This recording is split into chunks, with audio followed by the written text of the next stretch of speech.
running around the state and talking in a way that got people fired up for Amendment 2, which is, of course, the limitation on gay rights laws in the state that's now reached the U.S. Supreme Court. On the other hand, Kevin's fire also provided a lot of embarrassment for Colorado Family Values over the years because he tended to say exactly what was on his mind. He sort of had a boxer's stance in the way that he would stand and talk to people and confront them about very serious issues of morality that tend to get people very angry and very emotional. And Kevin went with that emotion and said what was on his mind, and that would frequently get Colorado Family Values into trouble because, as the gay rights groups have said, he was often their best friend. He would say things in a way that was offensive to enough people that people would start to think, now wait a minute, is this really what the group that we want to be voting for?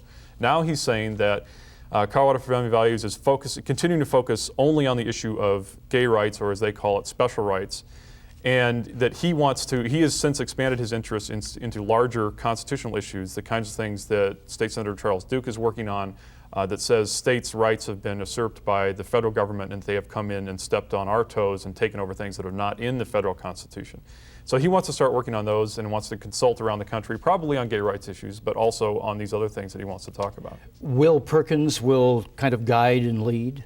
And I think that makes gay rights groups even more nervous than before, because Will Perkins could probably come to Denver and sell a stadium tax. He's that smooth, and everybody recognizes that, and he talks about things in a tone of sort of a grandfatherly manner, even though it's a very personal, very sometimes offensive topic to some people that he's talking about, and gets people to listen and think that what Colorado Family Values is doing is a very reasonable thing. So he's always been the best thing that Colorado Family Values has had, and he's going to be for some time their chief spokesman. The issue, as you noted, is before the U.S. Supreme Court. In fact, you listened to the presentations. Go ahead. Oh, well, the issue got kicked around pretty hard by the Supreme Court to the detriment of Colorado for Family Values and what they were trying to push through. It was pretty clear in the Supreme Court that they got hit very hard, and it was a pretty rude, rough and tumble action for an hour in the Supreme Court chamber. So I think that Colorado Family Values is still trying to react from that. Perkins and Thibodeau were both there in the chamber listening to that and realizing that they have a tough fight ahead of them, that it is likely to be voted down, according to most analysts, by the Supreme Court, and therefore they're going to have to decide what to do next, whether to come back on the ballot with another ballot issue that is worded somehow that the Supreme Court will accept. Once the Supreme Court hands down its view on the current proposal, that's dead, depending on which side you stand? That current proposal would be dead, but Colorado Family Values has a significant war chest, and it will continue to build that up in case they decide to circulate petitions on another similar issue with the wording changed to remain somehow constitutional. Now, the other side, the gay rights side, has said maybe it's our turn to come forward with a statewide ballot issue, ensure gay rights through a statewide law. Fred Brown. Mike, do you think if the Supreme Court were to declare Amendment 2 unconstitutional that Colorado for Family Values would join into an effort, say, to pass an so-called anti-affirmative action amendment, or does that not go far enough to suit their purposes? I'm not sure. Perkins always says that Colorado for Family Values wants to remain very focused on the gay rights issue. They don't want to jump into larger issues of affirmative action, although that could in some cases cover the issue of gay rights as they see it. They don't want to get into other conservative causes such as abortion or tax limitations, things like that. So it's very hard to tell how they would word it. My sense is at this point that they will stay focused on that one issue. I guess I should say that the affirmative action proposal that's up would affect only government, and in that sense it is narrow. But it is wider in that it would affect all types of discrimination, gender and religion, ethnic, etc. Right, and the question is whether it takes away the kind of discrimination protection that the conservatives find offensive in the issue of gay rights. They feel that they should be able to pick and choose who they employ, who they associate with, based on this morality issue as they see it of homosexuality versus heterosexuality. Mike Booth of the Denver Post. We'll get back to Mike just a little bit later. Next to Debbie Frazier. Down at Summitville, there is a $125 million cleanup underway. It's bad enough that taxpayers have to pay for that. Local businesses were stiffed when Summitville closed. Debbie Frazier. Summitville in some ways is the perfect icon for on-smart growth. The original permit application is just chucked full of letters from all levels of government in the state saying, we need this project, these jobs are good, we need economic growth. And some of those same people today have $5, $6, $7, $10,000, $50,000 worth of debt they're carrying from Summitville. When Summitville filed for bankruptcy, after 2 years of dealing with the EPA, which would not back down on, it's not good to pour toxins into rivers, everybody was left holding the bag for about 3-4 months. They owed money for water coolers, they owed money for portable toilets, they owed money for physicals, they owed Mountain Bell, a nightmare amount, not Mountain Bell, US West. They just owed everybody, and there aren't any assets left. Originally, the Summitville mine was sold as a great local employer, up to 350 people. What really was about 125 local. About 125. The silver lining in the dark cloud, of course, is that the cleanup came in right after, which allowed some of the businesses to make back some of what they lost, because in fact, the EPA pays better than Summitville ever did. And the people who lost money will never get it back, because Summitville has gone via bankruptcy. Yes, and in the day it filed bankruptcy, it and its parent company signed an agreement whereby the parent company wasn't liable for any of the debts, and then the parent company a year later filed for bankruptcy. And the locals, the residents of Del Norte particularly, are really angry because in the bankruptcy proceedings, they are receiving nothing, but the attorneys involved are taking home some pretty hefty paychecks. They seem to be of good size. There are 6 files to that bankruptcy filing, so they work hard, and that is the way the law reads. They are paid first also. Absolutely, and that is the requirement of bankruptcy. But each of these debtors gets a statement every quarter, I think, about who's been paid and what. So they feel that they've lost that way. Then they've lost again because who's paying for the EPA cleanup? Taxes. And the cleanup, if all goes well, won't run that much longer. No, it won't. And they're back kind of where they started in terms of looking for some kind of sustained economy. Del Norte normally has a very high level of unemployment anyway. It's in an agricultural area with logging, and there just aren't that many solid year-round jobs.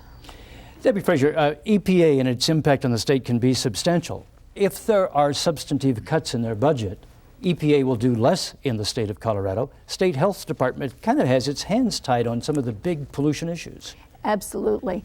The EPA's enforcement arm is scheduled for up to 50% cuts. It's part of a major effort to do away with all of the regulations that impede business and industry. They want to do away with things like the Clean Water Act and the Clean Air Act.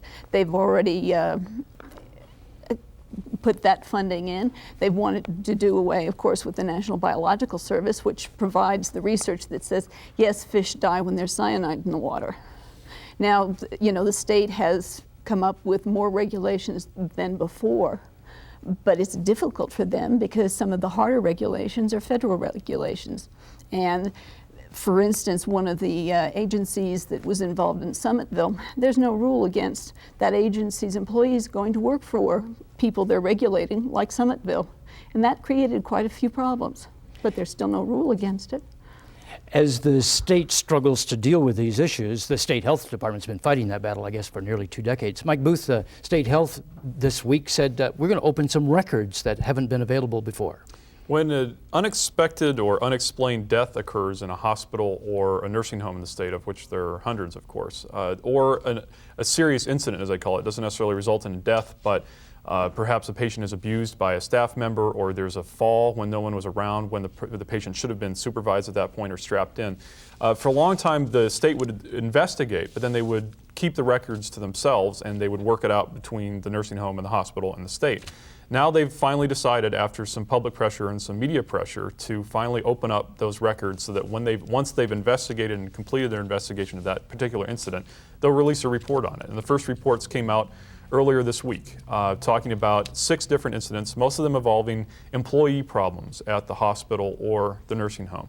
None of these cases were the very high-profile ones that have been in the news recently, such as the Denver General incident where the wrong substance was put in an IV and an elderly woman died as a result of that. Those investigations take much longer, therefore we won't see those reports for some time. These are what the state calls minor to the families involved. I'm sure they're not minor. The state also calls them routine, and they don't mean that in a bad way that they're going to ignore it because it's routine. They just mean the reality is this kind of stuff happens fairly frequently where a patient is abused in some way by an employee. Either an employee gets fed up and roughly handles a nursing home patient or simply ignores their concern. And the state will investigate and tries to keep a limit on that. But the fact is there's a lot of nursing homes, a lot of employees at these places that have not been screened properly, and so therefore things like that are going to happen. And one of the outgrowths of this new policy is that if you have an interest in a specific nursing home, you can go to the state health department, ask for the file, and you can see their track record. That's probably the biggest benefit for the public because there's going to be so many reports that the media will not be able to report on every single one. But what the public should know is that now if they are thinking of putting a relative in a nursing home or there is a serious hospital surgery coming up that they want to check into, they can go to the state health department over in Cherry Creek and ask for a binder on that particular facility or nursing home. And inside that binder will be a couple of different things. One, all the complaints from the public and what the state found out about those complaints. Two, these investigations that I just spoke of where there's been a report of a serious incident and the state's followed up. And three, the state's own licensing review of that agency as a healthcare facility and what they found in their periodic inspections, how clean it was, how well trained the staff were, and other problems that they found. One other topic about state involvement in your life, particularly if you're a skier. Back to Debbie Frazier. For the first time in a decade, we won't have a state inspector looking at all those ski lifts. Instead, the state is going to have their contract inspectors do the inspection, find the problems, and try to get the ski area to fix the problems if the ski area doesn't want to fix the problems. In the past, this has been a big problem because you have somebody who's a contracting engineer, knows a great deal about lifts, but doesn't have that much authority with one of your major ski areas. And in the Tramway Board regular meetings, those fights go back and forth and back and forth and back and forth. And there's no, you might say they won't have the gorilla in the closet anymore. But the ski organizations really kind of like to have the state there because it kind of shifts the responsibility. Absolutely, and you do want somebody who's a real live engineer looking over them. I've seen them and they sort of look like calculus or statistics to me. You do need somebody looking them over, and they hope to find somebody after the first of the year, but the original plan was not to replace that person. And Debbie, I'm going to stick you with just about 2 sentences. Quarantines for animals across the state have for the most part been dropped. Yes, they have in general nationwide because the veterinarians of the West decided this wasn't very effective. And people who owned sale barns or who had to keep their animals longer rather than get them into the market before it completely went down the tubes are going, great, we were telling you this for 3 months. And that's where we are. That's our broadcast for this week. For my colleagues, I'm Don Kinney. Good night. Funding for the state of Colorado is provided by the Adolph Coors Foundation, Colorado National Bank, the Monfort Charitable Foundation, and the investment firm of Piper Jaffray and its employees, looking toward the future since 1895.